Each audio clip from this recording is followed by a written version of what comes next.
You've waited months for the perfect trip, booked the flights, mapped out the sites, and then you get there. It's packed, overpriced, and completely underwhelming. Welcome to the world of overrated tourist traps, and in 2025 there are more than ever. Let's start in San Francisco.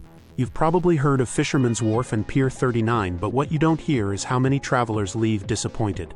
It's crowded, noisy, and overflowing with generic souvenir stands and overpriced seafood. The sea lions at the pier are fun for 5 minutes, but the rest, locals avoid it. Visitors call it dirty, overhyped, and honestly a waste of time. Head across the country and you'll find Wall Drug in South Dakota.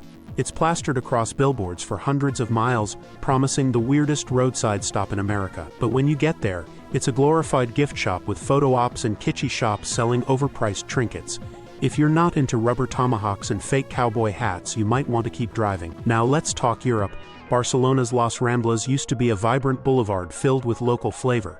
Today, it's a pickpocket's dream. Loud, chaotic, and lined with tourist traps and chain restaurants, many call it the most overrated street in Spain. Locals avoid it. Travelers regret it. A similar story unfolds in Edinburgh.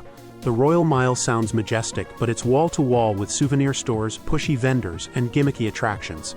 And Edinburgh Castle? It's beautiful from the outside. Inside, many visitors report long lines, steep ticket prices, and staff that rush you through. You'll spend more time waiting than learning. Now let's head to Italy, where over-tourism is in full force. Venice is still breathtaking if you're lucky enough to see it without the crowds. Gondola rides are now over €100, streets are jammed shoulder to shoulder, and the city's infrastructure is crumbling under the weight of mass tourism. Florence and Cinque Terre suffer similar fates. Lines everywhere, zero peace, and very little of the authentic experience that used to make these cities special. And then there's the Louvre in Paris. Everyone wants to see the Mona Lisa until they realize it's smaller than a sheet of paper, kept behind glass, and blocked by a swarm of selfie sticks. The museum itself is stunning, but the crowds make it hard to appreciate. Many leave exhausted and underwhelmed. Further north, Stonehenge in the UK sounds epic until you realize you're paying to see rocks from a distance. You can't get close. The parking situation is messy, and many say the best view is actually from the highway as you drive by. In Rome, the Colosseum is an icon, but the lines, hours long. The crowds, aggressive. The atmosphere more theme park than ancient wonder.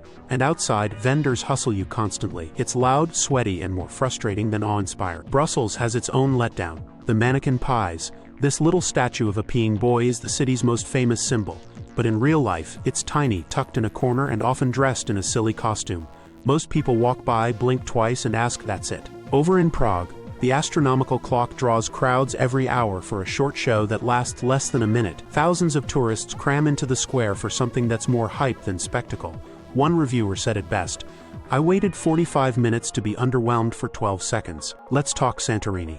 You've seen the dreamy Instagram photos, white rooftops, blue domes, sunsets over the Aegean.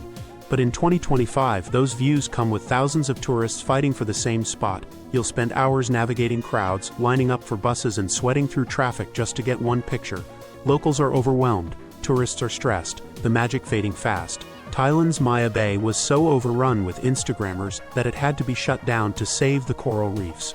What was once paradise is now a warning sign. Overexposure ruins beauty.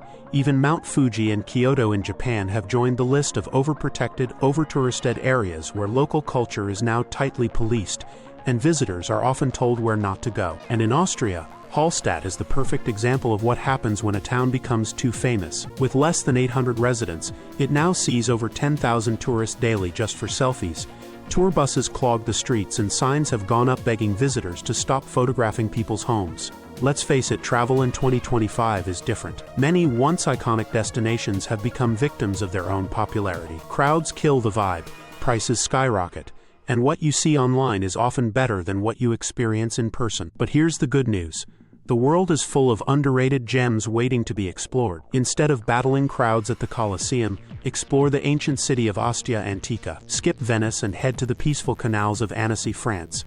Trade Santorini sunsets for the raw beauty of Milos or the lesser-known Ionian Islands. Travel should feel exciting, personal, and alive, not like standing in line at a theme park. So in 2025, skip the tourist traps, explore the paths less traveled, and find the places that still surprise you. Because the best memories aren't made in places where everyone else is. They're made in places that still feel like a discovery.